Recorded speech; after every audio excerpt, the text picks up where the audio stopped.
Hi! Kumusta ka na? Nakapag-adjust ka na ba sa buhay mo dito sa lugar namin? Oo, hindi ko lang talaga maiwasan na manibago rin.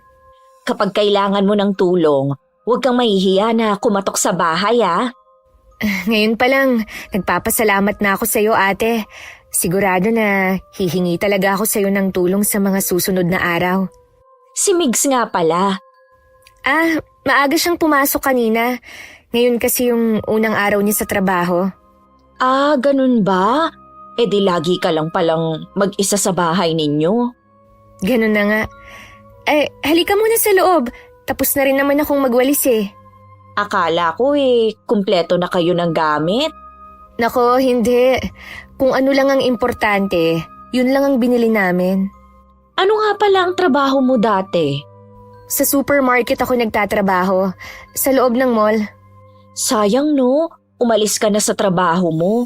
Mas okay pa rin kasi na may sarili kang pera. Bago naman ako tumigil masinsina naman kaming nag-usap ni Migs. Nagulat nga kami nung malaman namin na 1 taon na kayong kasal. Wala naman kasi siyang nababanggit sa amin Siguro ayaw niyang iparating sa ex niyang taga rito din. Meron pala siyang naging girlfriend dito? Oo, matagal na nga sila noon Akala namin sila nang magkakatuluyan. Huwag mong sabihin na walang naikikwento sa iyong kapatid ko. Wala nga. Baka ayaw niyang ipaalam sa akin. Naku, huwag mo na lang palang banggitin sa kanya na ako ang nagsabi ha. Oo naman. Huwag kang mag-alala ate.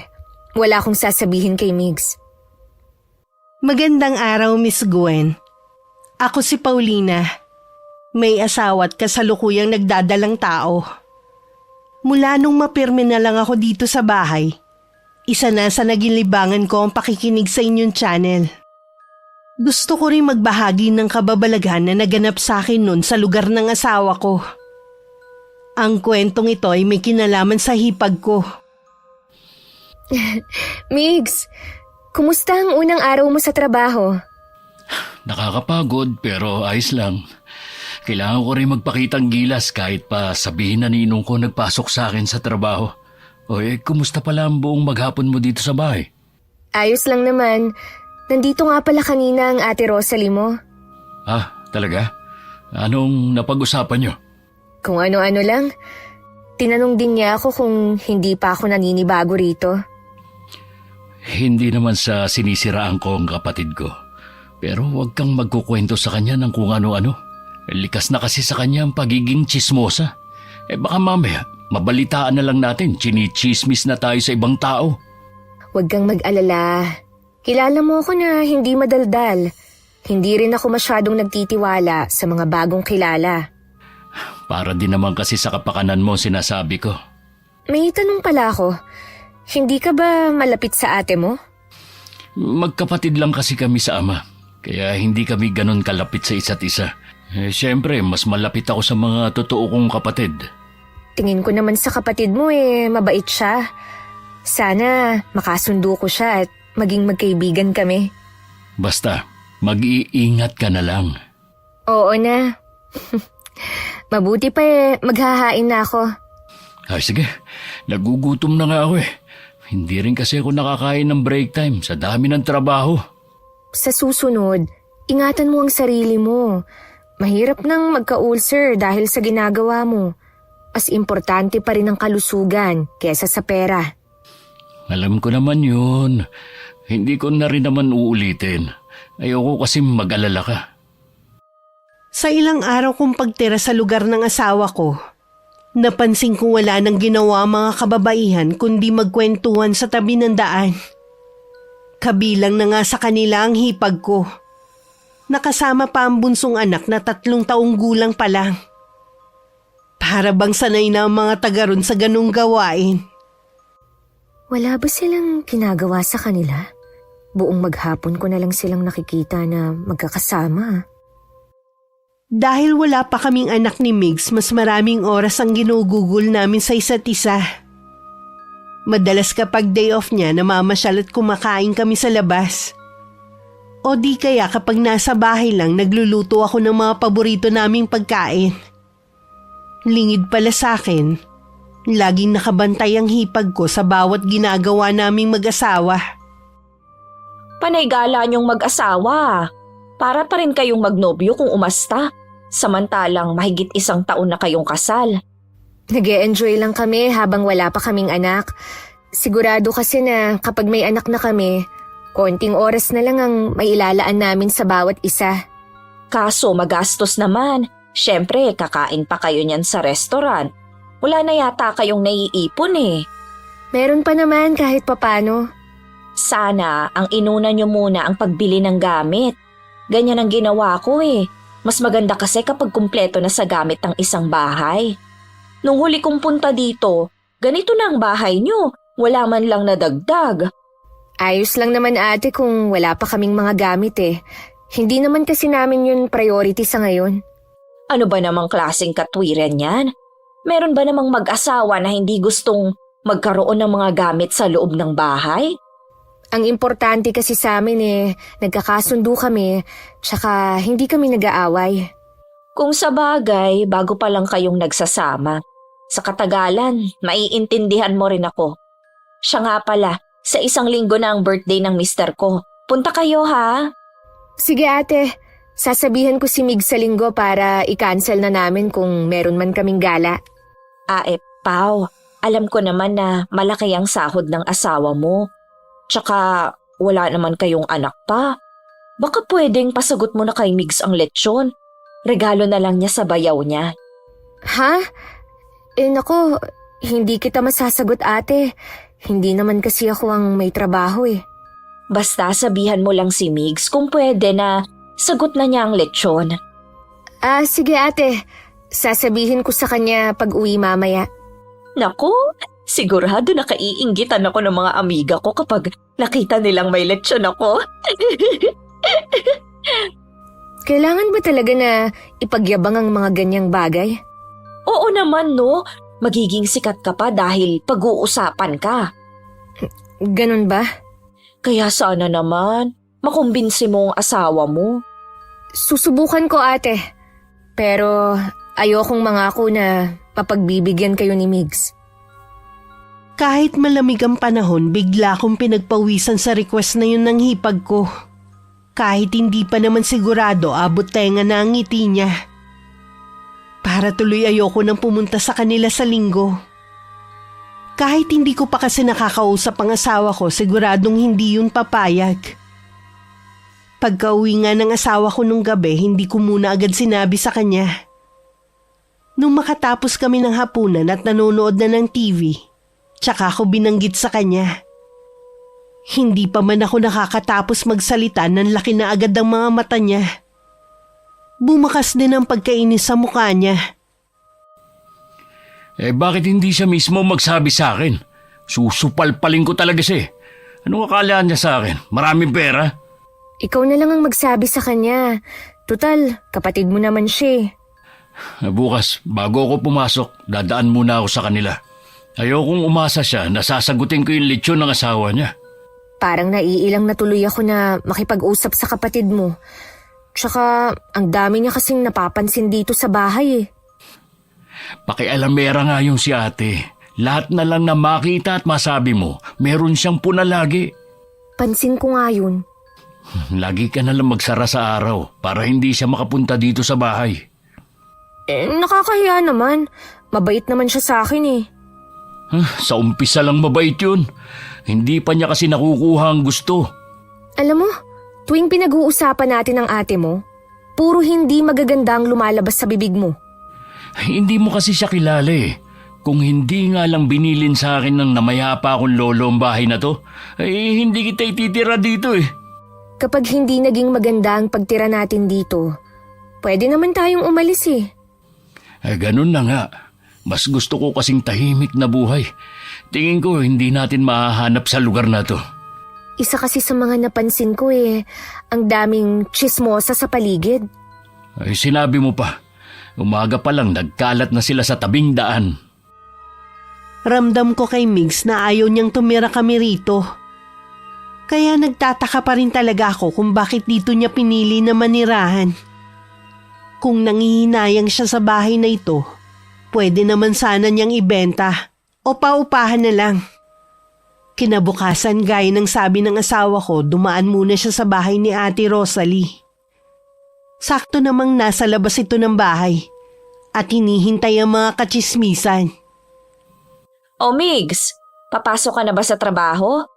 Oo, dumaan lang ako dahil sa sinabi ng asawa ko sa akin. Ah, yun ba? Sa linggo na yon. Huwag kayong mawawala Pasensya ka nate, hindi ko masasagot yung lechon eh. Ikaw naman, minsan lang naman ako maglambing sa'yo eh. Hindi mo ba ako mapagbibigyan? Hindi naman kasi biro yung gusto mong ipasagot sa akin eh. Siguro isang case ng beer pwede pa pero lechon? Ano naman ang akala mo sa akin te? May sariling ATM? Alam ko naman na kaya mo ang hinihiling ko. Kumpara sa akin na alam mo naman na 4 ang anak.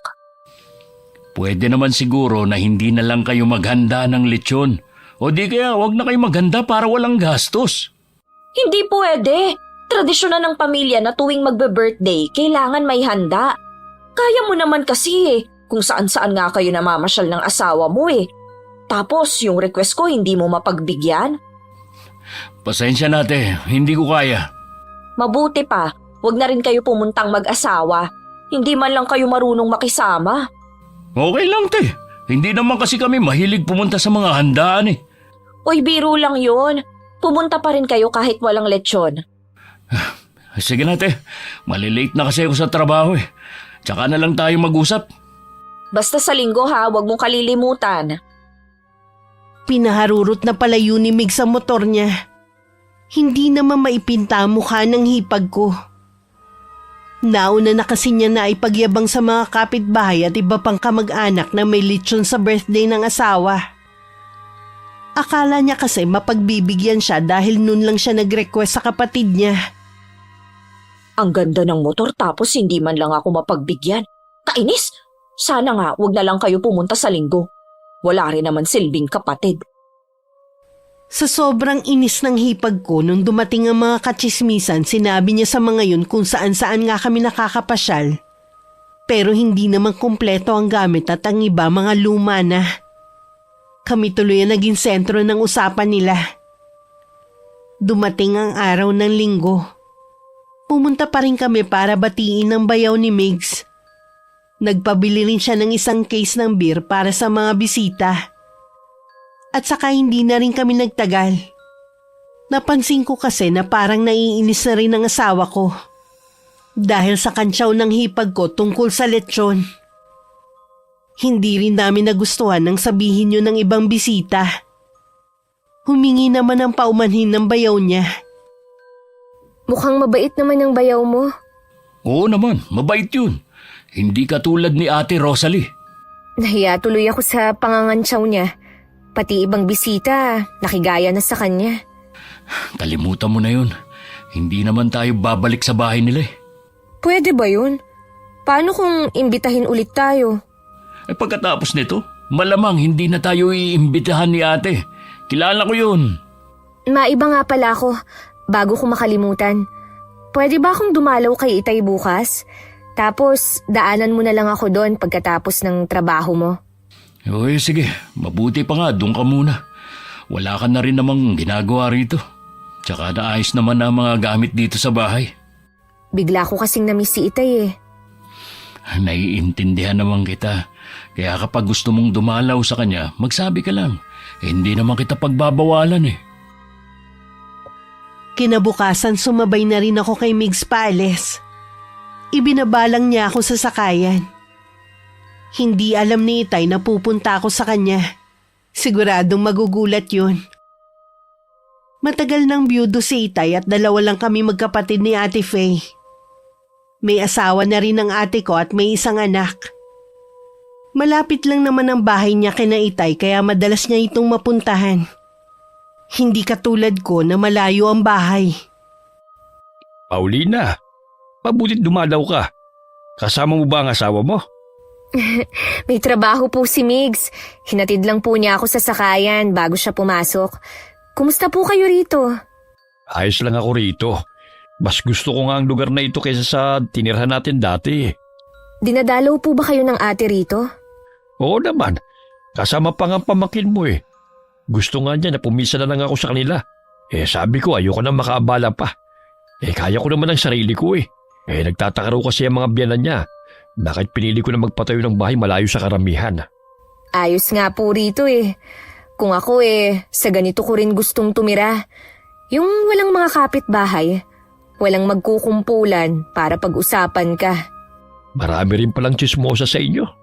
Ay naku tay, opo. Minsan nga, ang aga-aga pa nasa kalsada na silang lahat.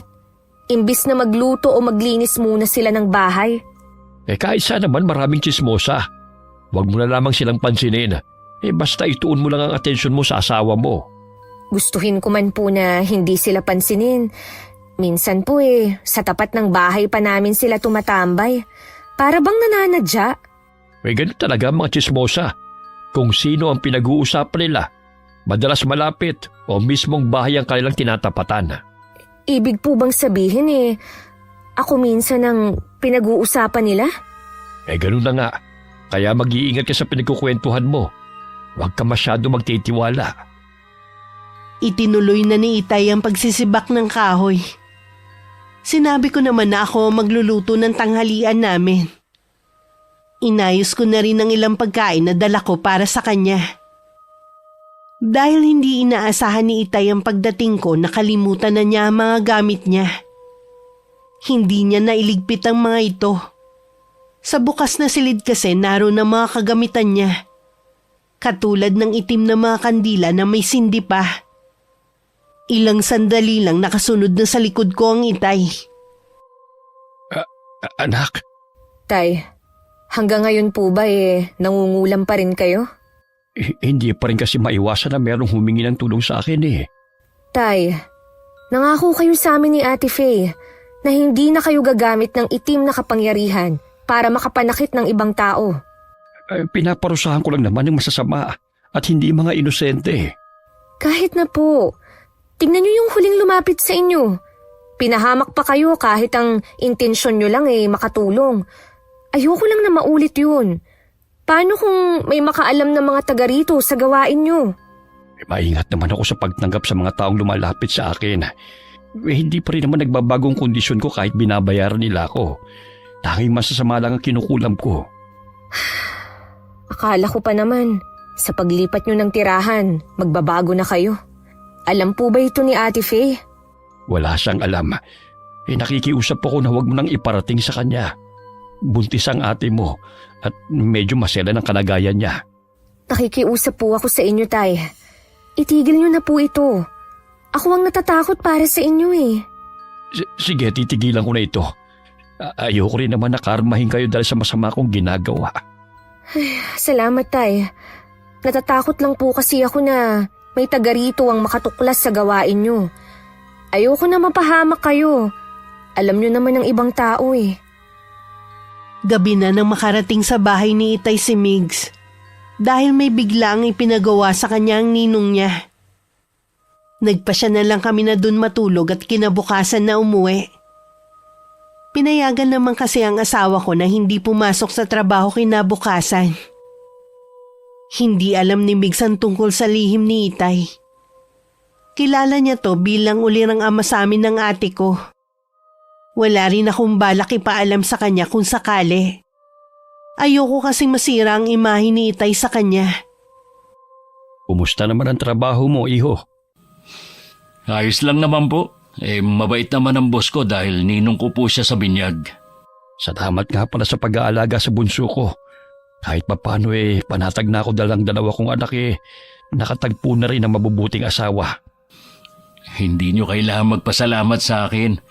Nung pinakasalan ko po ang anak nyo obligasyon ko na rin po siyang alagaan. Ganyan din si Rowel. Napakaswerte ko talaga sa mga naging manugang ko. Hindi na ako mag-aalala kung sakali man na mawala ako. Malakas pa naman po kayo sa kalabaw, Tay. At bata pa kayo sa edad nyo. Huwag nyo munang isipin ang tungkol sa bagay na yan. Hindi naman kasi natin masasabi kung hanggang kailan lang tayo sa mundong ito Mabuti na yung lagi tayong handa. Sa bagay nga po. Gusto mo bang uminom tayo? May ibinigay kasi sa akin ng kaibigan ko na lambanog. Itinabi ko muna dahil wala naman akong kainuman. Si Ruel sana kaso hindi na pala siya umiinom. Sige po tay, inom tayo. Kaya lang medyo mahina na rin po ako sa inuman Hindi ko po alam kung masasabayan ko kayo. Kahit hindi natin maubos, gusto ko lang kasi na may kakwentuhan habang umiinom. Nang magsabi sa akin si Migs na iinom sila ni Itay, tumangulang ako sa kanya. Nagbukas pa ako ng delata na dala ko para may pulutan sila.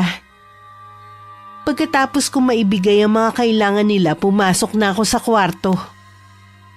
Siguro na mamahay ako kaya hindi ako agad nakatulog. Kaya bumangon na lang ako. Pumasok ako sa kwarto ni Itay. May sindi pa rin ang kandilang itim na ginagamit niya. Sa pagkakaalam ko hanggat may sindi yun, hindi natatapos ang paghihirap ng taong kinukulam ng aking ama. Nakaramdam naman ako ng awa sa taong yun. Pero sabi nga ni Itay, puro masasama lang ang kinukulam niya. Kinabukasan bago mananghalian, nagpaalam na kami kay Itay. Nangako naman ako na babalik sa ibang araw. Pagdating namin sa amin, nasa tapat ng bahay ang hipag ko at ilang mga nanay doon. Ngumiti naman ako nang magtama ang paningin namin. Pambihira talaga si ate. Tanghali na, ayaw pa rin nilang magsiuwi. Hindi pa yata tapos ang kwentuhan nila Baka kamo hindi pa nila tapos siraan ng taong pinag-uusapan nila. Ikaw talaga. Hinaan mo lang ang boses mo. Baka marinig ka ng ate mo. Dito pa naman sila nakatingin. Wala akong pakialam kahit marinig pa niya. Mabuti nga yun. Baka sakaling matauhan kahit papano. Migs, galit ka ba sa ate mo? Para kasing may kinikimkim kang sama ng loob sa kanya Sa ugali niya ako nagagalit. Numero 1 ba namang chismosa sa lugar na ito Kaya tuloy walang makatagal na tenant sa apartment ni Chahulia dahil sa kanya. Madalas niyang chismis. Sino ba namang matutuwa dun? Kaya pala galit sa kanya ang tiyahin mong yun. Hindi kasi sila nagpapansinan Kaya ako nalaman. Kung meron man ako na gustong maging kaibigan mo rito, si Chahulia lang. Mababait din yung mga anak nun. Yun nga lang, may mga trabaho kaya laging wala sa kanila. Hindi kaya naiinggit lang ang ate mo sa tiyahin nyo? Tiyahin ko lang. Kapatid si Chahulia ng nanay ko. Yun nga ang sabi ni Chang nung magkaharap sila sa barangay noon. Oo nga pala. Magkapatid lang kayo sa ama. Ganun ba talaga kalala ang ugali ng ate mo para umabot sa baranggayan? Oo, kaya iwasan mo na siya. Ang nakakasundo lang naman niya, yung mga kapwa niya chismosa rin. Mabuti pa nga siguro. Ayoko rin na magkaroon ng hindi pagkakaunawaan sa kapatid mo. Tingin ko pa naman hindi rin siya nagpapatalo. Sinabi mo pa. Dito nga muna pala ako sa kwarto Pahinga lang muna ako sandali. Hindi pa rin kasi nawawala yung hangover ko Inubos niyo ba naman ng isang bote ng lambanog Hindi ka naman sanay uminom ng ganung alak. Hindi ko rin kasi namalayan na naparami na yung inom ko. Ang saya kasing kakwentuhan ng tatay mo Mawiwili ka talagang kausap yon. Ang daming alam O sige na, pumasok ka na sa kwarto natin. Inuna ko muna ang paglilinis sa labas ng bahay namin. May puno kasi ng mangga sa tapat kaya laging may mga tuyong dahon sa paligid. Akala ko umalis na si Ate Rosalie. Nakatambay lang pala sa kapitbahay ko. Nung makita ko, tsaka siya lumapit.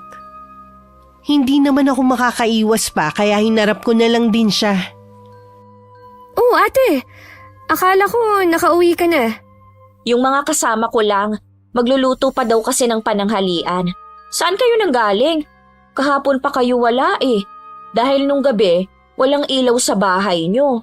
At wala rin ang motor ni Migs. Dinalaw lang namin ang itay ko. Ganun ba? Akala ko Kung saan na naman kayo nagpunta. Wala na kasi kayong alam kundi gumala. Gusto lang naman naming mag-relax. Lalo na si Migs na laging pagod sa trabaho. Mabuti pa nga kayo nagagawa pa yan. Kami kasi ng asawa ko. Ang pahinga lang ay sa bahay tapos maghapon pang nagsasaway sa mga bata. Siguro kapag may anak na rin kami ni Migs, ganyan na rin ang bonding namin. Yung tipong nasa bahay na lang. Siya nga pala, may itatanong ako sa'yo. Tungkol saan? Sigurado ako na may alam ka eh. Yung panganay na anak ni Tia Julia, may afam pala. Nakita ko na galing sa bahay nila eh. Talaga? Ang tanda na kamo. Siguro mas matanda pa yun kay Tia Julia. Kaya siguro nakapagpagawa sila ng bagong apartment malapit sa kanto. Dahil sa afam na yun. Wala naman akong nakikitang masama ron eh. Tsaka dalaga pa naman ang anak ni Tia Julie eh. Kahit na no, basta magkapera ka lang kahit papasa ng tatay mo papatulan mo pa. Naku, hindi ko kayang gawin yon. Hayaan na lang natin sila, te. Buhay naman nila yun eh. Ang sa akin lang naman, huwag silang mayabang. Tapos malalaman na sa afam lang naman pala galing ang pera nila. Mahirap naman kasi na husgahan natin sila dahil lang sa nakita mo. Hindi mo kilala ang mga anak ni Tia Julia. Mukha lang mga edukado pero ang mga ugali, matindi pa sa mga tambay sa kanto. Makita mo, hindi na yan mga mamamansin sa mga susunod na araw. Bakit ba nanggagalaiti ka sa galit sa kanila? Wala naman yata silang ginagawang masama sa'yo eh. Ay, akala mo lang wala. Kapag nakikita ko ang mga yan, iniirapan ako. Akala mo naman kay gaganda. Ang iitim naman ng mga kilikili, ang hilig pang magsando. Nagsasabi lang naman ako ng totoo. Kahit ako pangit, makinis naman ako. Wala akong ginagamit na kahit anong pampakinis at pampaganda. Hindi tulad ng iba. Natural ang kagandahan ko. Di tulad nila na tingin ko retokada na. Bigla kasing tumango sa mga ilong eh. Total ate, mga pinsan naman sila ni Migs. Bakit hindi ka na lang makipag-ayos sa kanila? Magkapit bahay pa naman kayo.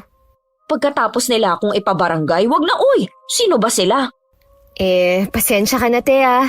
Hindi kasi kami pwedeng mangialam sa issue nyo eh. Mas gusto kasi namin na mamuhay lang ng tahimik ni Migs. Gusto ko lang naman magkwento sa'yo. Yan naman ang sagot mo. Hindi kasi tama na pag-usapan ng buhay ng ibang tao. Away lang ang makukuha mo. Makauwi na nga sa bahay. Naalala ko meron pa pala akong gagawin. Sige te, marami din akong gagawin dito sa bahay namin eh. Kung maghapon ko sigurong kausap ang hipag ko, hindi pwedeng hindi rin ako magkasala. Wala din preno ang bibig niya. Halata tuloy na naiinggit lang siya sa mga pinsan nila ni Migs. Kaya kung ano-anong hindi magaganda ang sinasabi niya sa mga yon. Naiiling na lang na itinuloy ko ang ginagawa kong paglilinis. Nang mga sumunod na araw, hindi ko nakikita na tumatambay ang hipag ko sa tapat namin. Minsan galing ako sa may malapit na talipapa na daanan ko ang mga kaututang dila ni Ate Rosalie. Alam kong nakatingin sila at biglang nilakasan ang boses na malapit na ako sa kanila. Alam kong pinariringgan nila ako. Nagpanting bigla ang tenga ko sa sinabi nung isa sa kanila na kaya ako hindi lumalabas dahil wala akong kaibigan sa lugar dahil sa ugali ko. Bigla ko silang nilingon at saka isa-isang tiningnan. Alam nyo, kaya ako hindi lumalabas sa lungga ko, gaya ng sinasabi nyo, dahil sa mga katulad yung toxic ang pag-uugali. Walang magawa kundi pag-usapan ng buhay ng ibang tao na wala naman kayong ambag. Huwag nyo nga akong itulad sa mga nabiktima ng mga makakatinyong dila. Tama kayo, iba ang ugali ko. Hindi nyo gugustuhin makita. Lahat sila nakatungo lang. Bago ko tumalikod, tiningnan ko muna sila isa-isa. Napasulya pa ako kay Manang Lucy na may-ari ng tindahan. Ngumiti pa siya sa akin at tumango. Alam ko kasi matagal na din naiimbyer na sa mga yun na matandang babae. Dahil lahat ng bumibili sa tindahan niya, biktima ng chismis ng mga yun. Pagdating sa bahay, habang naghahanda ako ng lulutuin para sa hapunan, dumating naman ang hipag ko.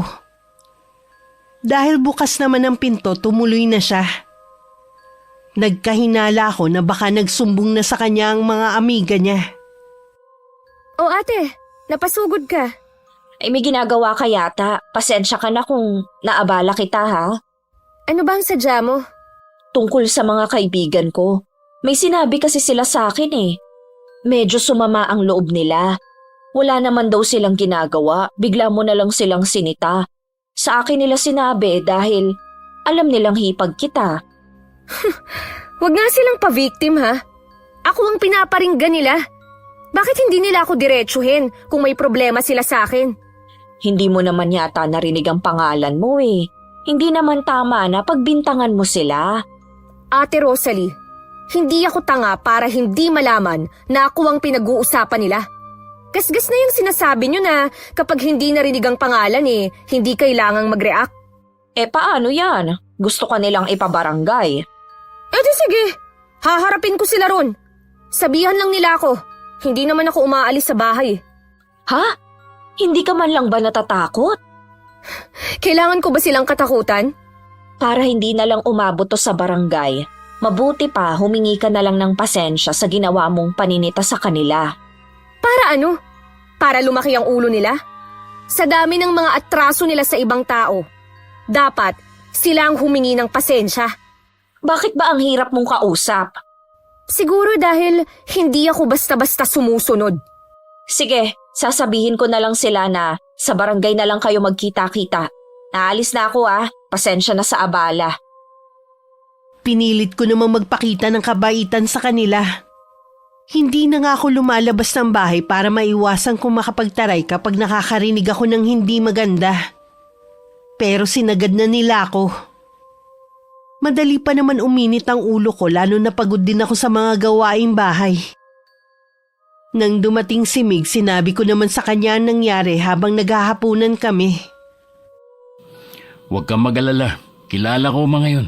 Siguradong hindi sila sisipot. E di mag-aaksaya lang pala ako ng oras sa pagpunta ron. Pumunta ka pa rin para alam nila na hindi ka takot na humarap sa kanila. Oo naman.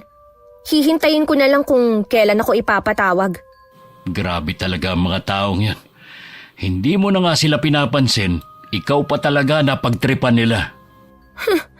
Akala siguro nila basta na lang akong tatalikod. Huwag nila akong itulad sa iba. Na kinakayan-kayanan lang nila. Eh di nakatikim sila ng katarayan mo. Higit pa rin ang gagawin ko sa kanila. Oras na hindi pa sila tumigil. Pagkatapos ng paghaharap ninyo, kung haharap nga sila, hayaan mo na lang sila. Huwag mo nang pansinin. Masaya kasi sila kapag pinapatulan sila. Basta wag na silang magpaparinig sa akin. Ayoko na rin na tumambay sila sa tapat ng bahay natin. Hindi tayo nakakasiguro sa bagay na yan.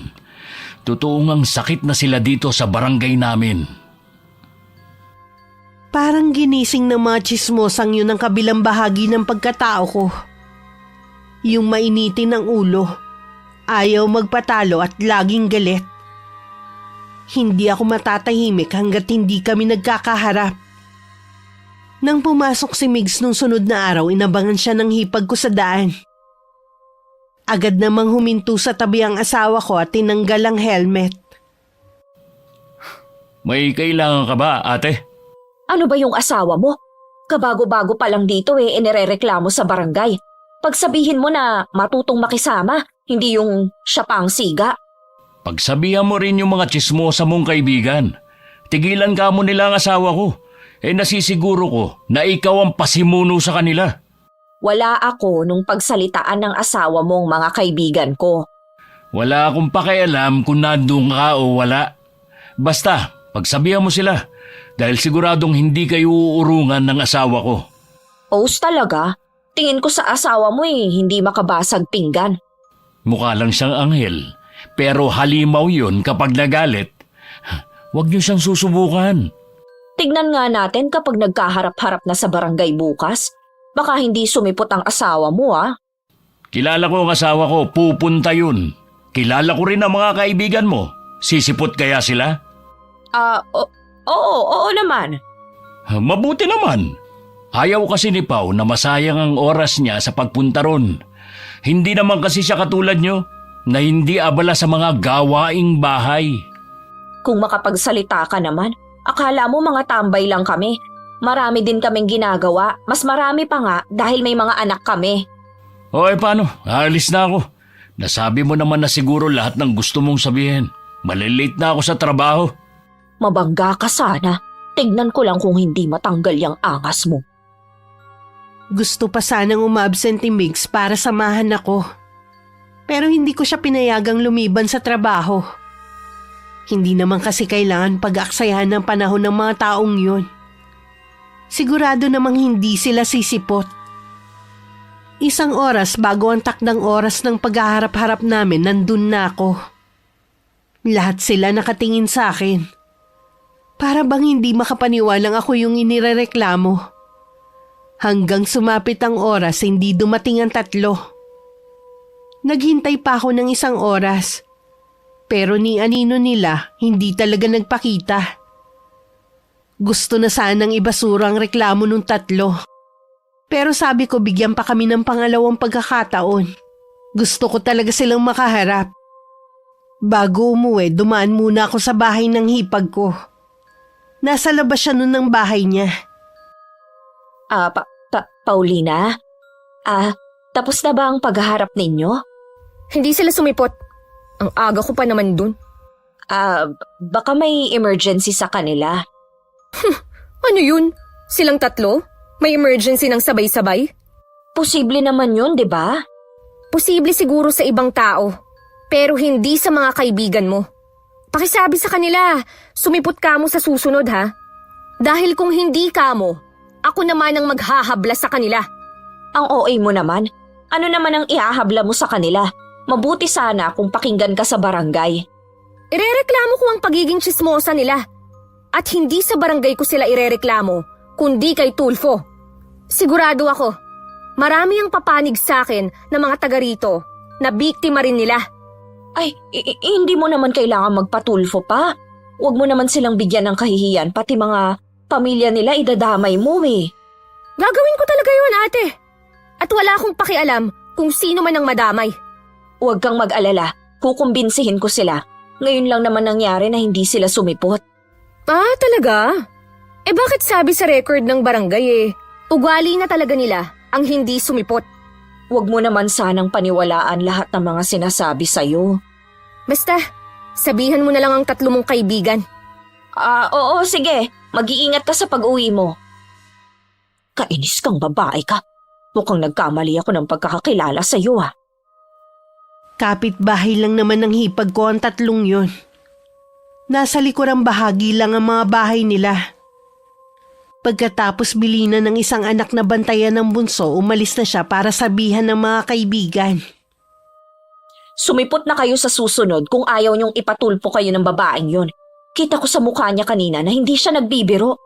Hindi ko siya ganun kakilala maliban sa asawa niya, si Migs. Hindi natin alam kung ano pang kaya niyang gawin.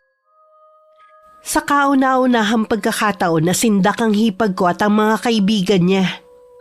Kaya naman sa muli naming paghaharap, sumipot na sila sa barangay. Para silang maamong tupa sa harap ni Kapitan. Parang nabaliktad naman ang sitwasyon. Parang sila tuloy ang nirereklamo. Pinasumpa sila na hindi na ulit pagchichismisan ng buhay ng ibang tao.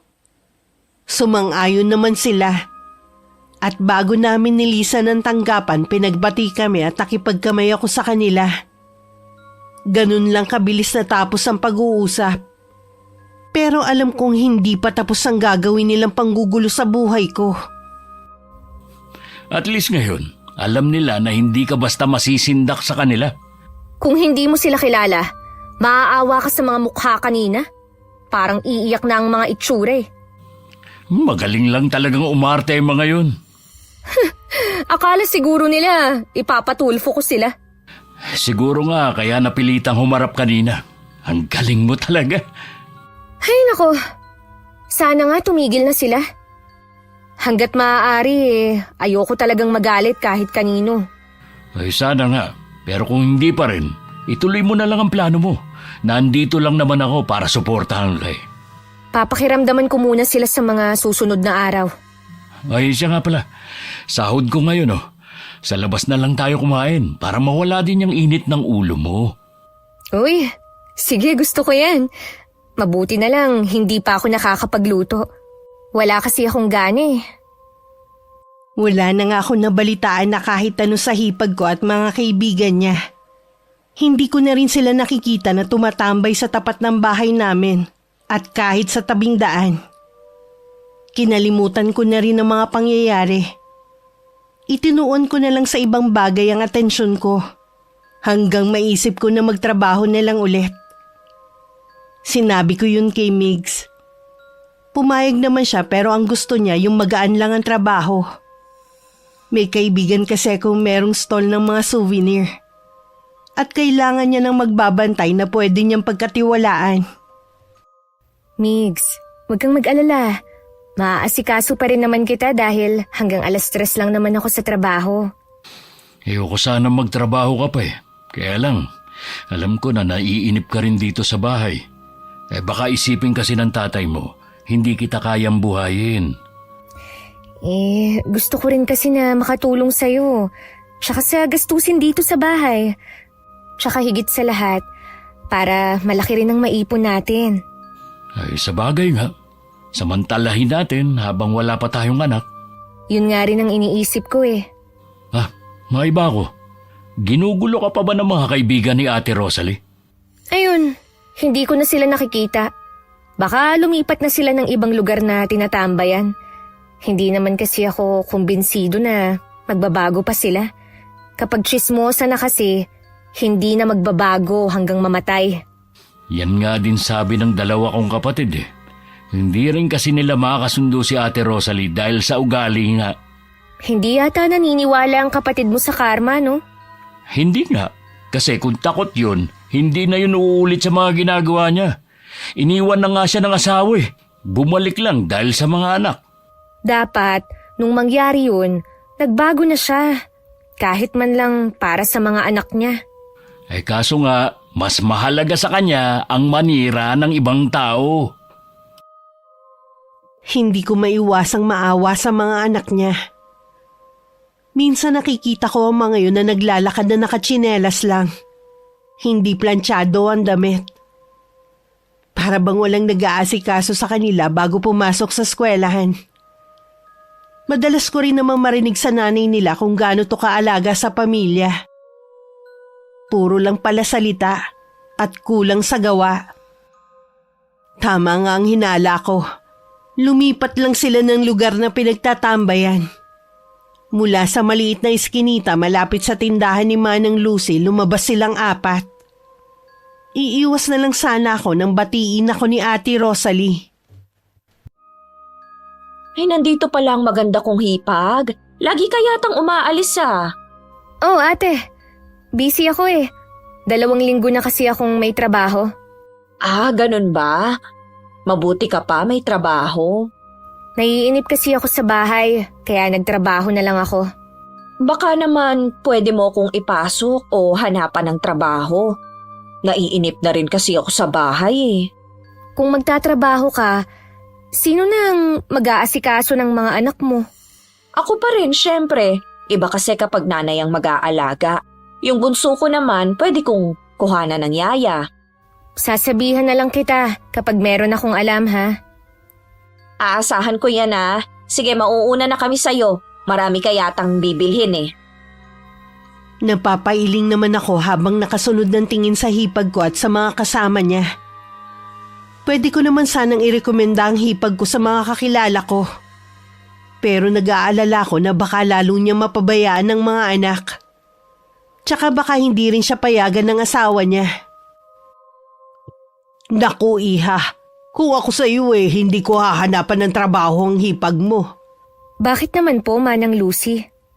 Kung ano-anong chismis ang pinagkakalat niya sa'yo. Hindi mo kasi nalalaman dahil hindi ka naman lumalabas ng bahay niyo.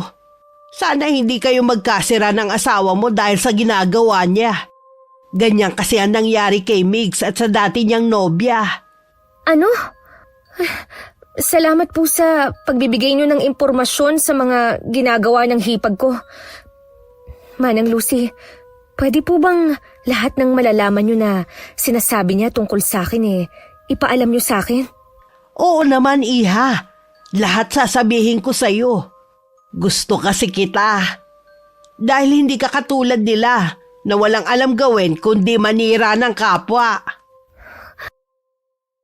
Habang wala pang bumibili, tinanong ko pa si Manang Lucy sa iba pang mga sinabi sa akin ng hipag ko. Ultimo ang hindi ko pagbubuntis na ichismis na pala na baog daw ako. Malamang daw baka iwan ako ni Migs. Parang sasakit ang ulo ko sa mga nalaman ko. Pagdating sa bahay, uminom agad ako ng gamot. Hindi ako makapaniwala na meron palang katulad ng hipag ko. Ang malas ko. Dahil ako naman ang pinupuntirya nila. Nang dumating si Migs ng araw na yon, hindi ko nalang sinabi ang mga napag-usapan namin ni Manang Lucy. Habang nasa sala nga kami, panay ang kwento niya tungkol sa trabaho niya. Hanggang isingit na nga niya ang planong pagsama sa kanya ng ninong niya sa probinsya ng 2 linggo. Gusto kasi niyang ipakita sa akin yung planta niya doon. Nahihiya kasi akong tumanggi. Pero kung ayaw mo, pwede ko naman sabihin sa kanya. Okay lang naman. Kaya lang, bakit naman 2 linggo? Kasi kasal din ang bunsong anak ni Ninong. A-attend na rin sana kami. Simple lang naman yung kasal. Sa bahay nga lang gaganapin . Sige na, sumama ka na. Minsan lang naman yan . Kailan ba ang alis nyo? Sa makalawa na. Sigurado ka ba na ayos ka lang na walang kasama? Oo naman. Wala namang mangyayari sa akin dito . Lagi naman kitang tatawagan kapag nandun na ako. Nung gabing matutulog na sana kami, tumawag ang ate ko. Lumabas muna ako sa kwarto para makapag-usap kami ng maayos. Hindi ko alam kung anong mararamdaman ko ng mga sandaling yun sa ibinalita niya. Sumang-ayon naman ako sa sinabi niya na sa bahay muna si Itay. Anong sabi ng ate mo? May nangyari ba? Migs, ayos lang ba kung dito muna tumira si Itay? Oo naman. May nangyari ba sa itay mo? Ang sabi kasi ni ate, may nakaalitan daw at nagbanta. Natatakot siya na baka sugurin sa bahay si Itay. Alam mo naman na mag-isa lang siya roon. Sa bait ng tatay mo may makakagalit pa ba siya? Minsan kasi, eksahidera rin magkwento ang ate.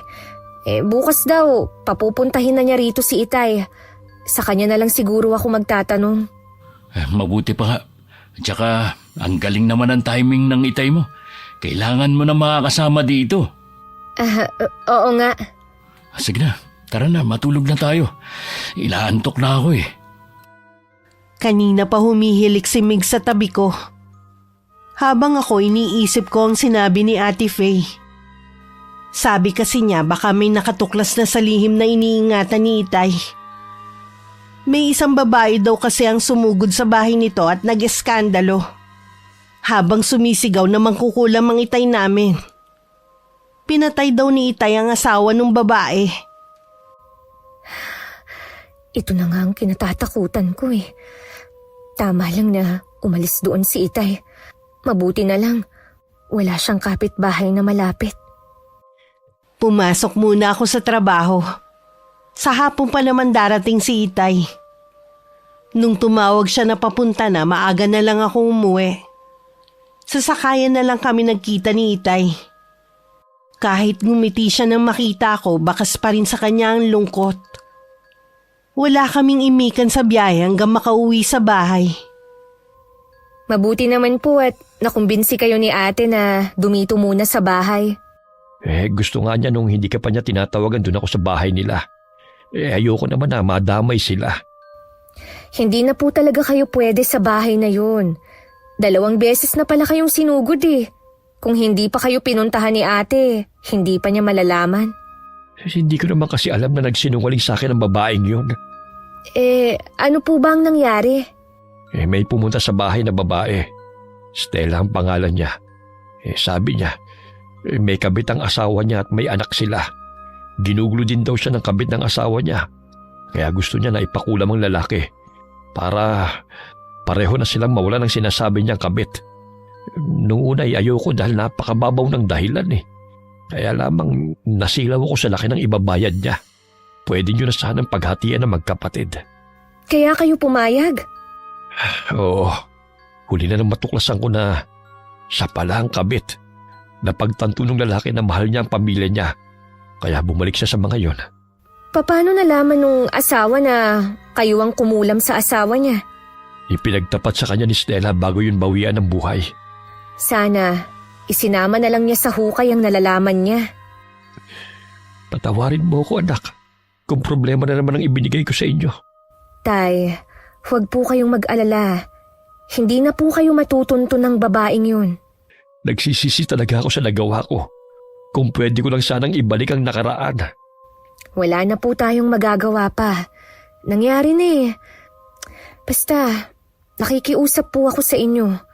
Tumigil na po kayo sa ganyang gawain. Oo, anak. Tatalikuran ko ng gawain ito. Ayoko na rin kayong bigyan ng suliranin. Lihim ko pa rin sinisisi si Itay. Hindi pa kasi siya nadala nung una. Inulit na naman niya. Hindi naman lahat kasi nang lumalapit sa kanya totoong sinasabi. May ilan katulad ni Stella. Gusto lang gamitin ng kulam para sa paghihigante at pansariling interes. Nang sulyapan ko si Itay, baka sa mukha niya ang labis na pagsisisi. Nakaramdam naman ako ng awa sa kanya. Pilit naman pinasigla ni Itay ang kanyang itsura nung dumating si Migs para wala yung mahalata. Nagmano naman ang asawa ko at masaya na sila nagkwentuhan habang nasa kusina ako. Tamang-tama po, may makakasama si Paulina dito sa bahay. Nabanggit nga ng asawa mo na aalis ka bukas kasama ng ninong mo. Uy, kumusta naman po kayo ngayon? Nasabi po ni Pao na may nakaalitan daw po kayo. Oo. Nakadalawang beses na kasing balik eh. Nag-aalala kasi ang dalawa sa akin. Tama lang na umalis muna kayo doon. Oo nga. Babalik din naman ako kapag lumamig na ang sitwasyon. Kahit magtagal pa kayo rito, ayos lang po. Malaki naman po itong bahay eh. Nakakahiya naman sa inyo. Ayoko maging pabigat sa inyong mag-asawa. Huwag niyo pong iisipin na pabigat kayo. Tandaan niyo, pamilya tayo. Salamat, iho. Nung pumasok ako sa sala, nagpaalam naman si Itay na may gagawin lang sandali. Nagpahabol naman ako na maghahapunan na kami maya-maya. Tumango naman si Itay at saka na siya pumasok sa kwarto. Migs, nakahanda na pala ang maleta mo. I-check mo na lang mamaya. Baka may nakalimutan akong ilagay. Hindi na siguro. Baka magulo lang yung pagkakayos mo. At saka may tiwala naman ako sa'yo eh. Anong oras ka nga pala susunduin dito sa bahay? 5:00 daw, sabi ni Ninong. Sige. Aagahan ko na lang ang gising para maipagluto kita ng almusal. Siya nga pala. Parang may kakaiba sa tatay mo. Anong ibig mong sabihin? Parang kulang yung sigla niya eh. Parang bang napipilitan lang siyang maging masaya. Baka apektado pa rin siya sa taong nakaalitan niya. Hindi naman kasi sanay si Itay na may kagalit eh. At saka yung mga ganyang may edad na, maramdamin na rin yan. Kaya nga mabuti na lang nandito na siya. 2 araw na mula nang makaalis si Migs. 2 araw na rin naiiwan mag-isa ang Itay sa bahay dahil pumapasok din ako sa trabaho. Para hindi mainip, siya na lang ang gumagawa sa bahay katulad ng paglilinis. Isang umaga habang nagdidilig si Itay sa labas, dumaan ang hipag ko. Dala ng kuryosidad, lumapit siya para mag-usisa. Manong, ano pong ginagawa ninyo dyan? Nagdidilig. Hindi mo ba nakikita? Alam ko po, ang ibig kong sabihin, dyan po ba kayo nakatira? Kilala ko kasi ang mag-asawa na nakatira dyan. Ako ang tatay ni Paulina. Kayo po pala ang tatay niya. Magtatagal po ba kayo dyan? Depende. Bakit ba ang dami mong tanong, iha? Natural po dahil kapatid ko si Migs at bahay niya yan. Alam ba ng kapatid ko na titira kayo dyan? Oo naman. Natutuwa nga siya dahil may makakasamang asawa niya. 2 linggo kasi siyang mawawala eh. Ganun ba? Alam niyo po ba si Paulina? Ipinabarangay dito. Bakit naman? Sabi na nga ba hindi niyo alam? Paano po kasi hindi na nga marunong makisama sa mga taga rito? Tagbanta pa siya sa mga kaibigan ko. May kilala kong anak ko. Mabait siya. Ayaw lang nun ng mga taong chismosa. Ano naman pong mahihita sa kanya kung pagchichismisan siya? Ang alam ko kasi, ang chismosa ay kapatid ng inggitera. Siguro meron kayo naiinggitan sa kanya. Ang laki naman po ng bilib ninyo sa anak nyo. Artistahin po ba siya para kainggitan namin, ha? Teka lang naman. Bakit ba nagagalit ka? Hindi po ako nagagalit. Ganito lang po talaga ako magsalita. Kung may problema ka sa anak ko, pwede mo naman siyang kausapin eh. Lagi naman po kaming nag-uusap. Katunayan nga po niyan, ako ang una niyang naging kaibigan dito. Kaya lang po, hindi yata marunong tumanaw ng utang na loob ang anak ninyo. May pabor kasi akong hinihingi sa kanya. Kaya lang, nakalimutan na yata niya. Pag uwi niya mamaya ay babanggit yung sinabi mong pabor. Baka nakalimutan lamang niya. Sige po, aalis na ako. Hinihintay na kasi ako ng mga kaibigan ko eh. Ayun po silang tatlo oh. Sila din nga po palang nagpabarangay sa anak ninyo. Nung makaalis ang hipag ko, itinuloy na ulit ni Itay ang ginagawa niyang pagdidilig. Sa sulok ng mga mata niya, nakita niya ang hipag ko at mga kasama nito. Nag-uusap sila habang pasulyap-sulyap sa aking ama. Kaya alam nito na siya ang pinag-uusapan. Nang matapos ang ginagawa, pumasok na siya sa loob ng bahay. Habang nagpapahinga, laking gulat ni Itay nung may kumatok. Nang buksan niya si Ate Rosalie. Pwede bang pumasok? Pasensya ka na, Iha. Hindi kita pwedeng patuloyin. Hindi kasi magandang tignan eh. Gusto ko lang makita ang loob. Bumalik ka na lamang kapag nandito na si Paulina. Kapatid ko ho ang may-ari ng bahay na to, kaya pwede akong pumasok. Sinama mo pa talaga sila. Bakit hindi? Mga kaibigan ko sila. Wala pa rin palang pagbabago sa ayos ng bahay na to. Ang baduy pa rin ang kulay ng kortina. Tatawagan ko lang si Pau para sabihin na nandito kayo. Huwag na, aalis na rin kami. At ikaw ha, huwag kang magtagal dito. Baka mamaya, buong angkan na ninyo ang dalhin ni Paulina dito. Mahiya naman kayo. Para sabihin ko sa'yo, may sarili akong bahay. Pansamantala lamang ang pagtira ko rito. Kung ganon, anong ginagawa nyo dito? Sinasamahan ko lamang ang anak ko habang wala si Biggs. Sinabi ko na yun sa'yo. Nakahinga naman ng maluwag si Itay nung umalis na ang hipag ko at mga kasama. Buong maghapon tuloy hindi mapakali si Itay hanggang dumating ako. Ikinuwento naman niya ang buong pangyayari. Wala na lang ako masabi sa kakapalan ng mukha ng hipag ko. Lahat na yata ng nakakainis na katangian sinalo niya. Sinagot ko naman lahat ng tanong ni Itay. Kung bakit ako napabarangay nun. At kung ano ang ugali ng hipag ko at mga alipores niya. Halata naman sa mga hilat siya ng pagmumukha nila eh. Sinamantala nila ako na wala ko rito. Kaya nagawa nilang umasta ng ganun. Bukas, tingnan natin kung magawa pa nila ang asal nilang yun. Ibig bang sabihin hindi ka papasok bukas sa trabaho? Hindi po muna, Tay. Sana makasama rin natin ang ate mo. Namimiss ko na rin kasi ang apo ko sa kanya. Kapag po lumamig na ang sitwasyon dadalawin po natin. Ano ba kasing nagawa ko? Kung kailan ako tumanda, tsaka naman ako nagbibigay ng problema sa inyo. Tay, kalimutan niyo po muna ang pangyayaring yun. Baka magkasakit kayo sa kakaisip eh. Sana noon pa ako nakinig sa inyo. Lalo no lang pong pinapahirapan ng sarili niyo niyan eh. Ha? May tao sa may bintana. Nang makalapit kami sa may bintana, palayo na ang taong tumatakbo. Hindi namin nakita ang mukha dahil may takip. Pero ang kurba ng katawan nito ay parang sa babae. Kanina pa po kaya siya nakikinig sa pag-uusap natin? Kararating lang niya kaya ko siya naramdaman kaagad. Babae din siya. Ang amoy niya isa sa mga kasama ng hipag mo. Ay nako, sakit talaga sila sa ulo. Hindi na ako nagtataka kung bakit kulang na lang isuka sila ng mga taga rito. Kapag hindi ka pa nila tinigilan, ako na ang mga kalaban nila. Tay, nakikiusap ako sa inyo. Huwag niyo silang gagawan ng masama. Nakikita ko kasi nahihirapan ka na dahil sa kanila. Tay, nangako po kayo. Oo nga pala. Pasensya ka na, Iha. Nakalimot na naman ako. Kaya minsan ayoko na maniwala sa mga pangako ni Itay. Ilang beses na kasi niyang hindi natutupad, kahit nung nabubuhay pa si Inay. Pasumpa-sumpa pa siya nun sa bundok. Pero makaraan lang ang ilang buwan, may kinulam na naman siya.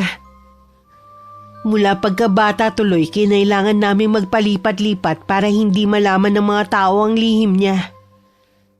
Kinabukasan nga habang nagtatabas ng damo sa likod ng bahay si Itay, at ako naman nasa loob ng bahay nung biglang may kumatok.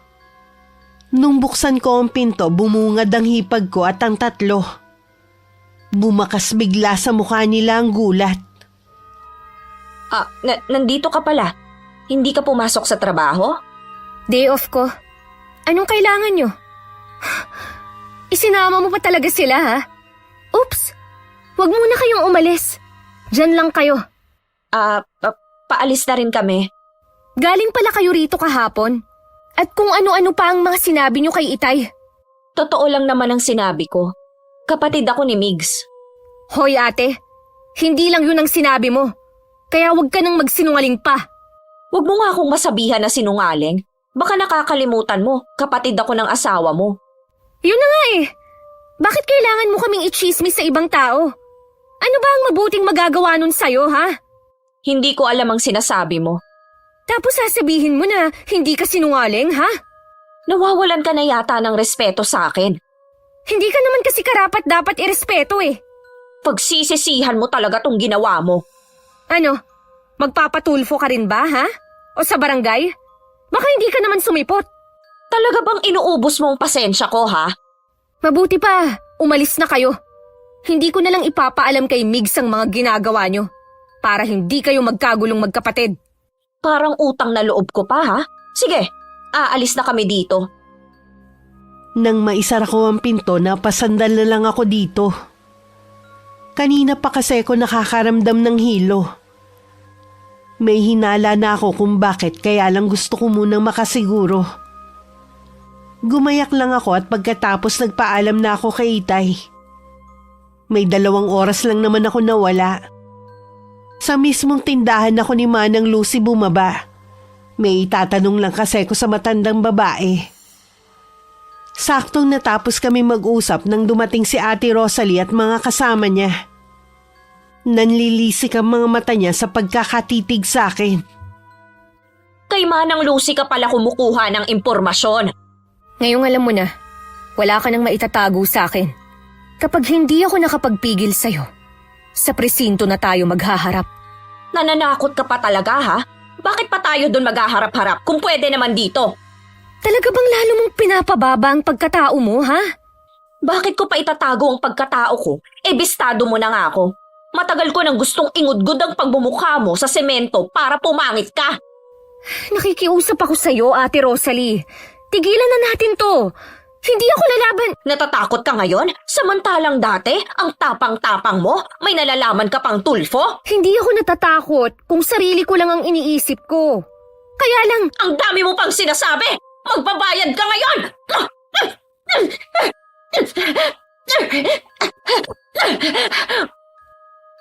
Aatras na sana ako pero nahawakan nila ako. Wala akong magawa kundi takpan ng tiyan ko habang sumisigaw. Pero bingin na sila sa pakiusap ko. Kahit si Manang Lucy lumabas na ng tindahan niya para umawat. Pero tinulak lang siya. Sipa, suntok at sabunot ang natanggap ko.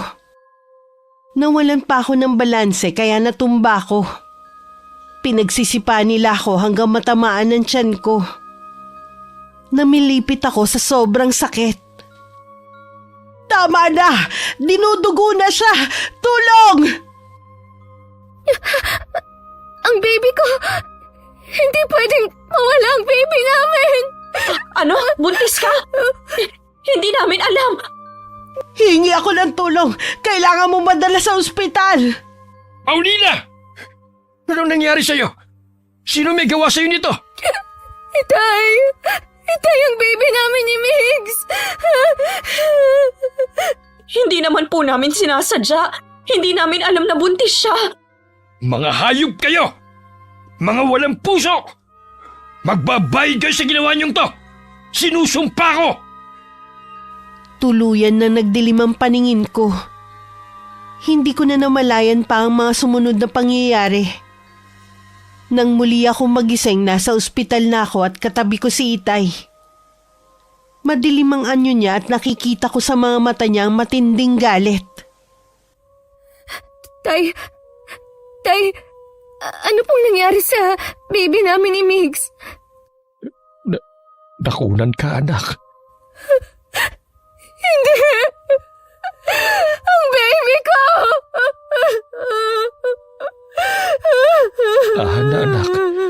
Baka makasama sa iyong sobrang pag-iyak. Pabayaan niyo na lang ako, Tay. Iwan niyo na ako. Hindi kita pwedeng iwan. Nasasaktan din ako sa pagkawala ng apo ko. Papunta na nga pala dito ang asawa mo. Tinawagan ko siya kagad nang makarating tayo dito sa ospital. Bakit ba may mga taong sagad hanggang buto ang kasamaan? Hindi ko mapapalampas ang ginawa nilang to sa'yo. Tay. Hindi mo ko mapipigilan kahit magmakaawa ka. Sige na, magpahinga ka na lang. Dito lang ako. Dahil wala akong tigil sa pag-iyak, napilitan ng turukan ako ng pampakalma ng nurse na nag-aasikaso sa akin. Tulog na ako nung dumating naman si Migs. Lumapit siya sa akin at hinalikan ako sa noo. Sorry kung wala ako sa tabi mo, ha? Sana hindi na lang ako umalis. Huwag mong sisihin ang sarili mo, iho. Hindi natin inaasahan na mangyayari to sa kanya. Ang anak po namin, kumusta? Wala na ang anak niyo. Nakakunan si Paulina. Hindi. Matinding pambubugbog na ginawa ng kapatid mo sa kanya at ang tatlo niyang kasama. Pakibantayan niyo lang po muna ang asawa ko, Tay. May kailangan lang akong puntahan. Galit na sumugod si Mig sa bahay ng hipag ko. Dire-diretso siyang pumasok sa loob ng bakuran hanggang sa may pinto ng bahay. Humarang pa sa daraanan niya ang bayaw niya pero itinulak lang niya ito. Napasiksik naman sa sulok ang kapatid sa takot sa kanya. Sinuntok pa niya ang pader malapit sa mukha ni Ate Rosalie. Migs, hindi ko sinasadya. Nadala lang ako ng galit ko. Patawarin mo ko. Hindi na maibabalik ang buhay ng magiging anak namin sa paghingi mo ng tawad. Ikaw ang pumatay sa anak namin ni Paulina. Lahat gagawin ko. Mapatawad niyo lang ako. Hindi naman namin alam kasi na buntis siya. Sana sinabi niya agad. Mabubulok ka ngayon sa kulungan. Ikaw at ang mga kasama mong nambugbog sa asawa ko. Wag, Migs. Maawa ka naman sa akin. Kailangan pa ako ng mga pamangkin mo. Sana inisip mo yan bago niyo sinaktan ang asawa ko. Ikaw naman ang pasimuno ng gulo eh. Ang tanda mo na. Wala ka pa rin pinagkatandaan. Lahat ng sasabihin mo tatanggapin ko. Kung gusto mong saktan mo rin ako para makaganti ka sa akin, ayos lang. Ayoko lang na makulong. Mas gusto ko na nasa likod ka ng rehas. Kaya ihanda mo na yung sarili mo. Migs, sandali, huwag ka munang umalis. Bitiwan mo ako! Huwag na huwag ka nang magpapakita sa amin ng asawa ko. Hindi rin ako maaawa sa iyo at sa mga anak mo! Napalupasay na lang sa sahig habang umiiyak ang hipag ko. Nilapitan naman siya ng asawa at saka niyakap ng mahigpit. Dahil sa takot, nagpa siya na lang na tumakas ni Ate Rosalie. Pero pinigilan siya ng asawa at kinumbinsi na harapin na lang ang kasong isasampa namin. Tulog pa rin ako nung bumalik si Mig sa ospital. Si Itay naman ang nagpaalam na uuwi at may gagawin lang sa bahay. Umaga na nang magising ako. At nagisnan ko pa ang asawa ko sa tabi ko. Kumusta ang pakiramdam mo? wala na ang baby natin, Migs. Ang isipin mo na lang, hindi siya para sa atin. Masakit man, hindi na natin mababago ang pangyayari. Ang tagal nating hinintay na mabuntis ako. Tapos ganito lang ang mangyayari.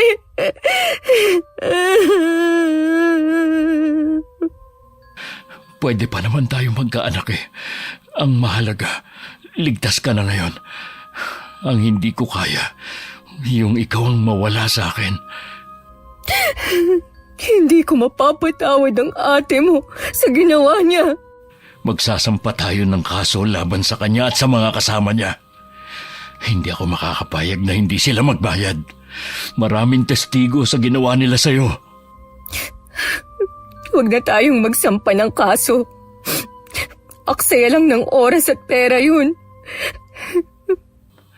Kahit maubos pa ang pera natin, ang importante, mabigyan natin ng hustisya nangyari sa inyo.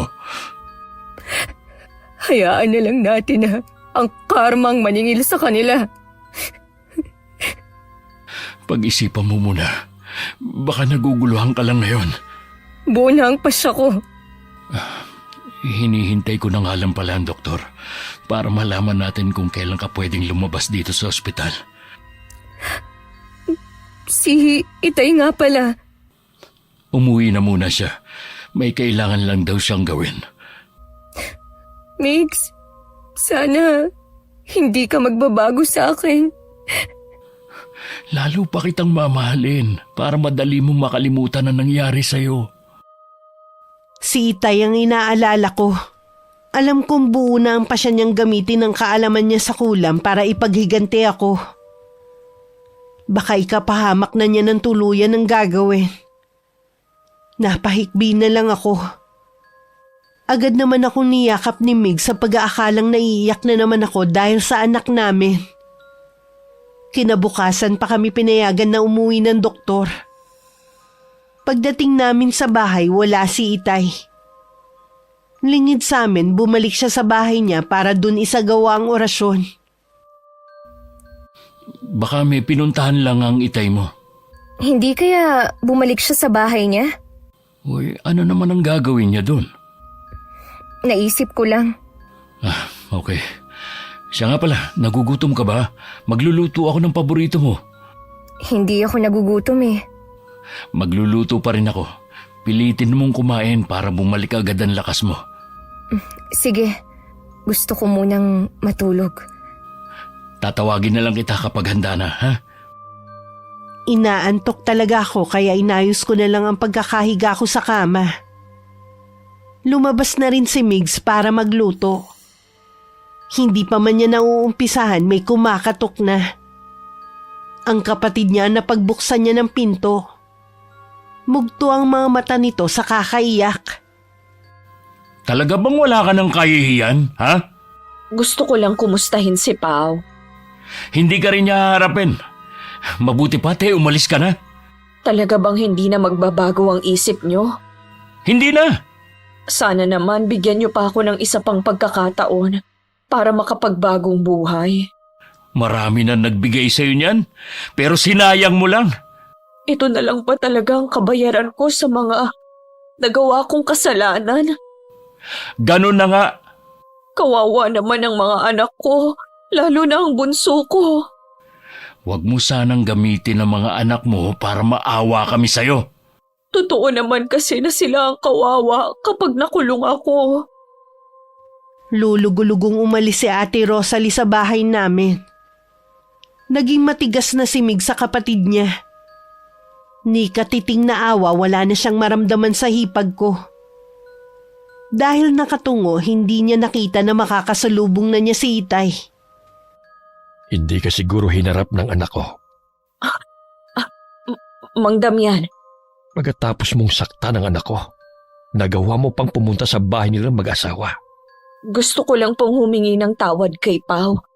Kahit napatawarin ka pa niya, ako hindi. Alam ko po na matindi rin ang galit niyo sa akin.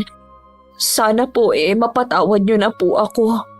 Namnamin mo ang galit ko. Hindi ang paghingi mo ng tawad ang kailangan ko, kundi ang makita ka rin na nagdurusa dahil sa ginawa mo. Lalo pang bumigat ang dalahin ng hipag ko. Sa huli, sumuko na lang siya. Gustuhin man niyang tumakas, wala naman siyang ibang alam na puntahan.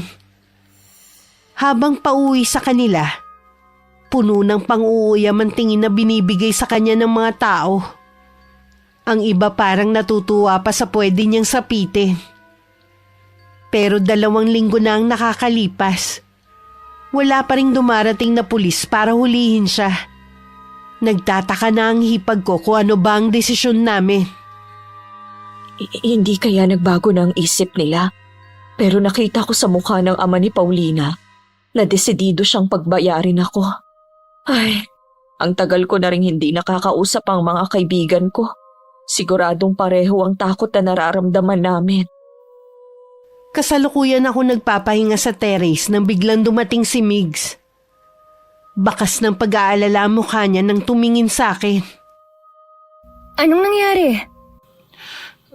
May nabalitaan kasi ko habang bumibili sa tindahan ni Manang Lucy. Sigurado na masama yan. Para ka kasing namatayan eh. Yung kasing 3 kaibigan ni Ate Rosalie, patay na. Ha? Paano namatay? Linawin mo ang sinasabi mo. Usap-usapan ngayon sa tindahan ang nangyari sa kanila. Marami nagsasabi na misteryoso ang pagkamatay nila. Ano ba ang paraan ng pagkamatay nila? Ang isa sa kanila natagpuang wala ng buhay at nakitang malaki ang tiyan. Ang isa naman namamaga ang tuhod at inuuod na rin. At ang panghuli, nakitang puno ng galos at sugat ang katawan na para bang nilatigo. Bago sila mamatay, maayos naman daw ang itsura nila. Hindi ko rin alam kung anong nangyari sa kanila. Sabi ng kaanak nila, baka daw kinulam. Natatakot ako na baka ikaw ang pagbintangan nila, lalo na hindi mo itinuloy ang pagsampa ng kaso sa kanila. Ako? Migs, ikaw ang magpapatunay na wala akong ginagawang masama.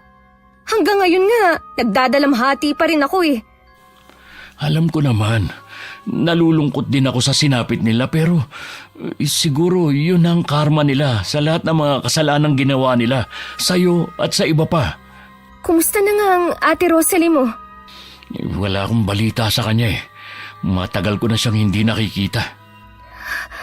Baka sapitin din niya ang nangyari sa 3. Kahit hindi magandang ginawa niya sa atin, ayoko pa rin sapitin niya ang nangyari sa mga kaibigan niya.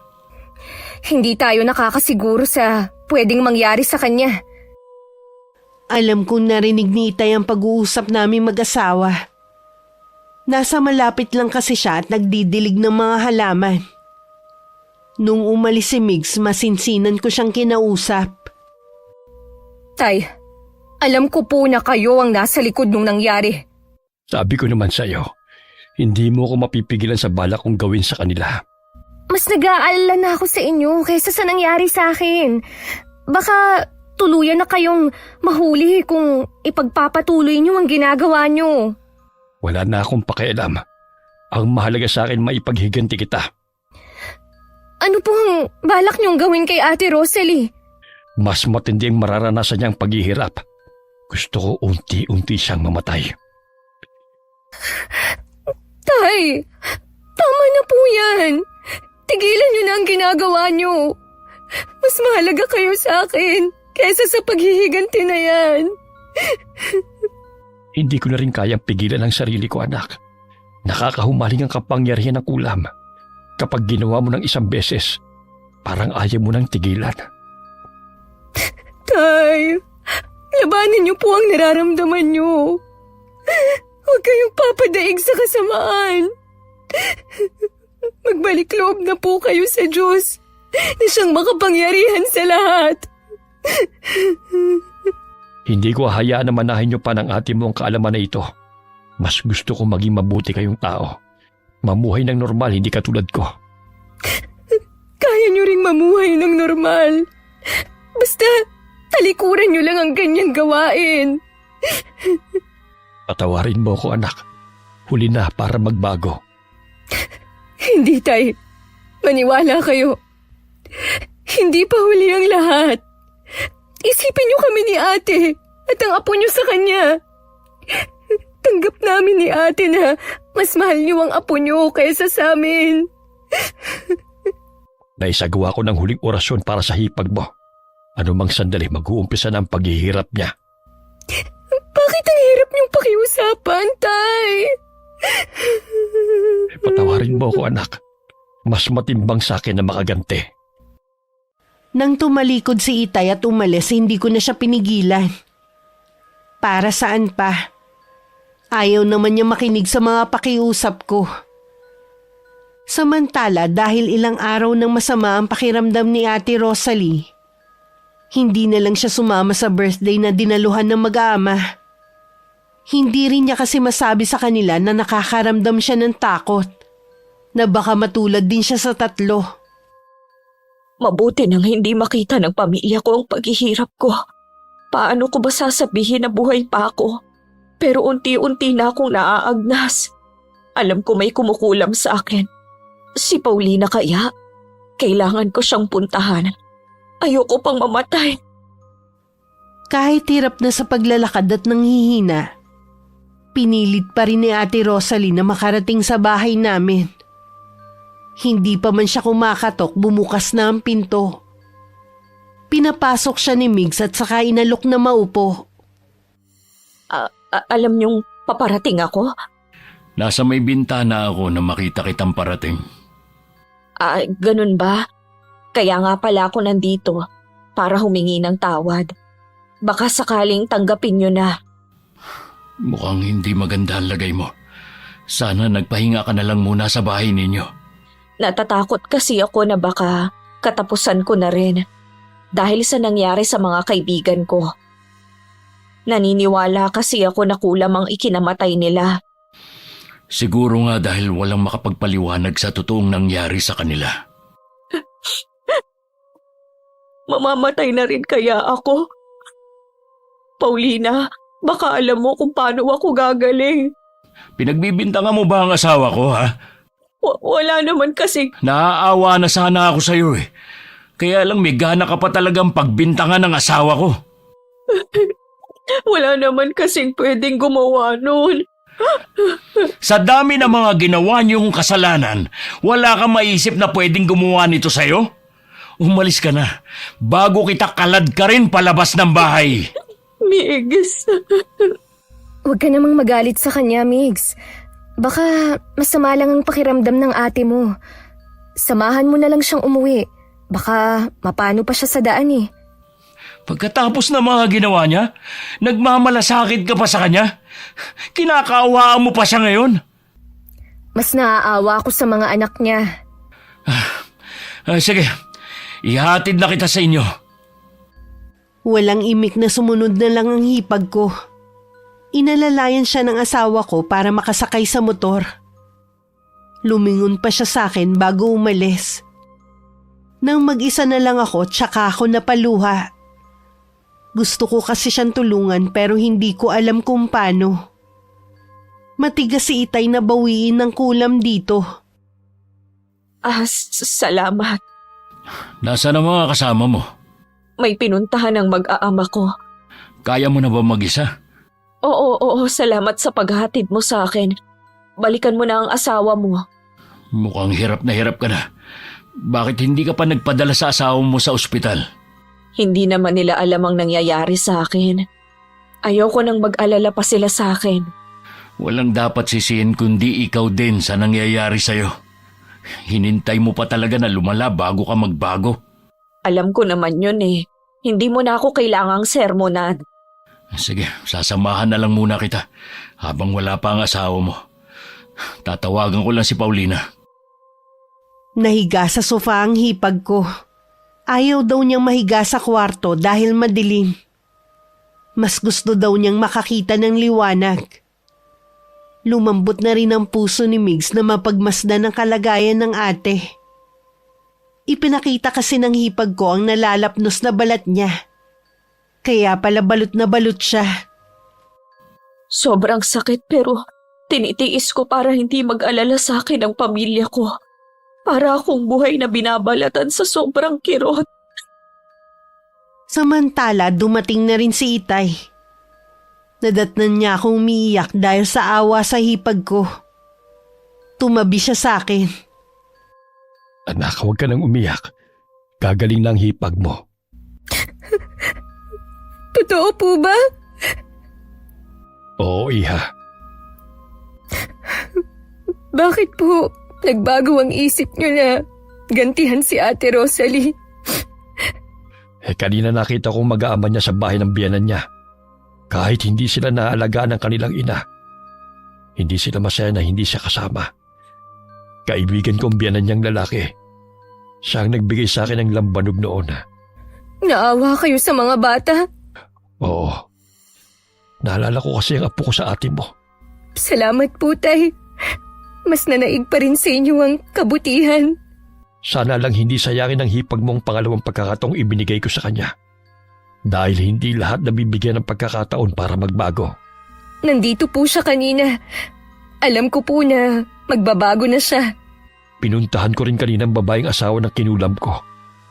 Pero sabi ng mga kapitbahay, umalis na raw ang mag-iina. Lumayo na at wala na raw balak pang bumalik. Ibig pong sabihin, wala nang manggugulo sa inyo. Ligtas na po ang lihim nyo. Sa ngayon. Pero kung sakali na babalik sila, o isa man sa mga anak niya, handa ko silang harapin at tanggapin ang kanilang galit. Nang mga oras ding yun, unti-unti nang bumuti ang lagay ng hipag ko. Nang imulat niya ang mga mata, tuluyan na rin gumaling ang mga lapnos niya sa katawan.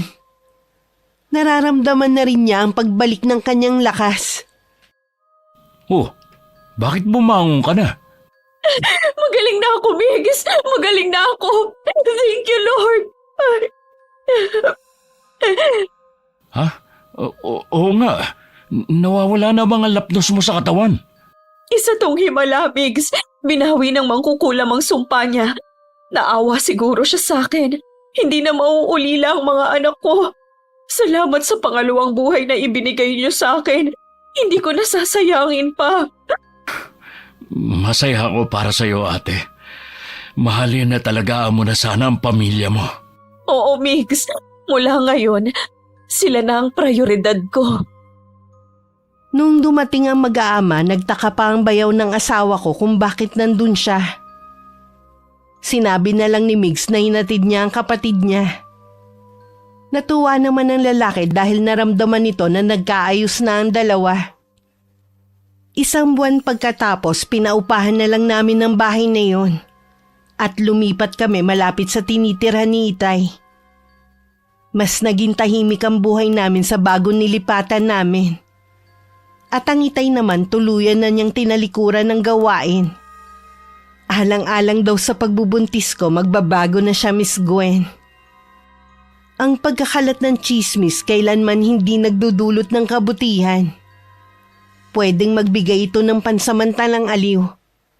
Pero sa bandang huli, hindi lang ibang tao ang unti-unti nitong sinisira, kundi pati ang sarili mo.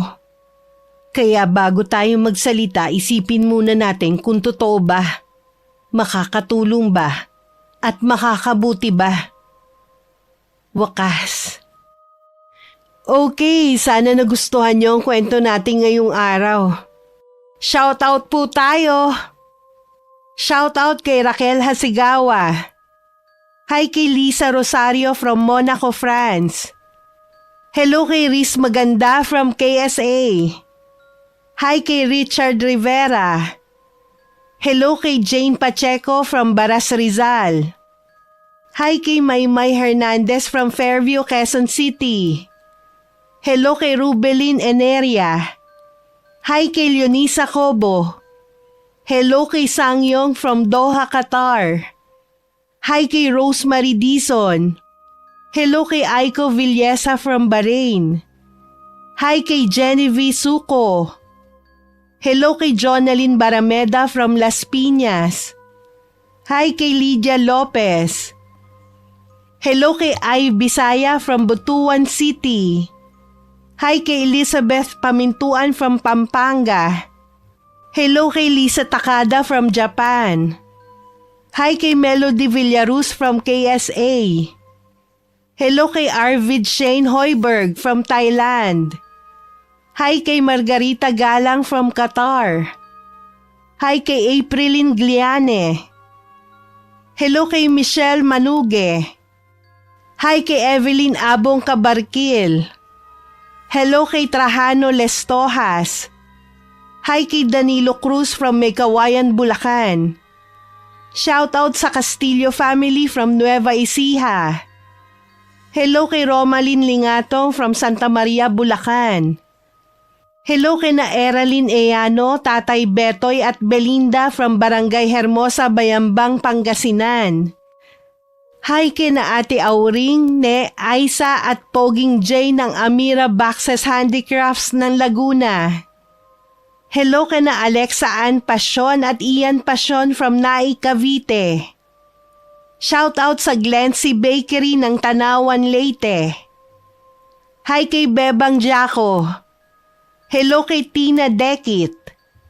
Hi kay Beatrix Yumi.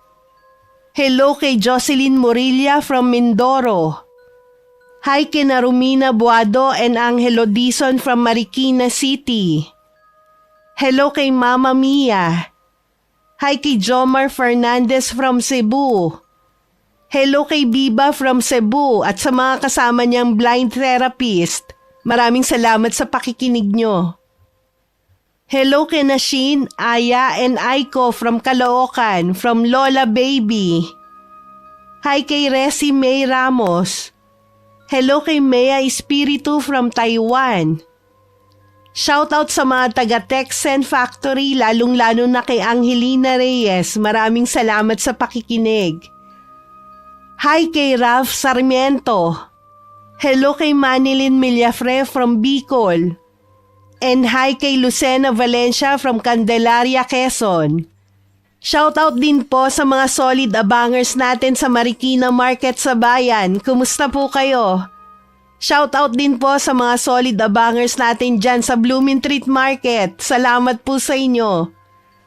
Maraming salamat po sa patuloy na pagsuporta at pakikinig. Ingat. God bless. Hi!